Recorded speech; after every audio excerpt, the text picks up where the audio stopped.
And so I think the second part of your question, what are some potential negative consequences for student athletes as we get more financially focused? I think that just like any change, this does have the potential to create some sort of unintended negative consequences. We know that young people who spend a disproportionate amount of time online, as is typically required in order to build a personal brand, to market your own NIL prowess, right? Those young people that spend that significant amount of time online suffer mental health implications, right? Mental health consequences. People's comment sections, especially student athletes whose personal brand is inextricably tied to their performance on the field or the court or the balance beam, those comment sections can be particularly vile, right?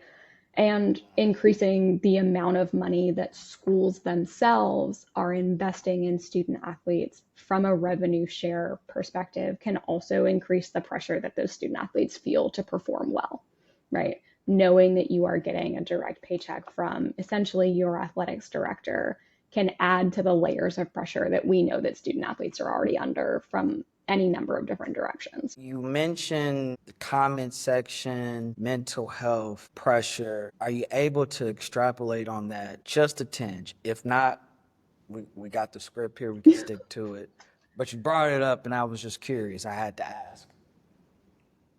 Yeah, right. I think, we see it in issues related to the NCAA's advocacy to eliminate prop betting from college sports, right? We see it with student athletes who have gained a significant amount of notoriety for their online activities, right? Whether it's their appearance or their athletics prowess, right? I mean, I think if you look at Angel Reese's comment section on any given day, you see a lot of support for the young woman that she is. You also see some really hateful and vitriolic comments. You see them in Livy Dunn's comment section, right? I think people, particularly adults, do not understand that student athletes, even if they are making a gajillion dollars a year, are still young people, right? And I think when you increase the temperature of the spotlight that's on those young people, even as college athletes trend older. Right, we have extended eligibility that come out of the pandemic. Not everybody who is on an institution's roster is between the ages of 18 to 22. Right, some of them are 23, 24. Some of them might have transferred from somewhere else and regained a year of eligibility, but a lot of them are 18 to 22. And we know that seeing and reading the same or varied hate comments on somebody's online presence have an incredibly negative impact on their mental health, and sometimes has an incredibly negative impact on their physical and athletic performance.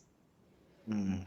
Is there a connection between the Title IX aspect and then some of the issues that student athletes might face? I mean, I think there definitely can be sort of a gendered component to the hate and vitriol that student athletes see online, right? I think, there is a reason that I named Angel Reese and Livy Dunn as potential, right, hate magnets, right? People love to hate on public figures. People love to hate on women in particular.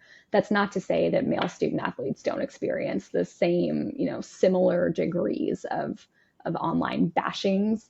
But I do think that parts of that can be a uniquely female, a uniquely women's experience. Okay.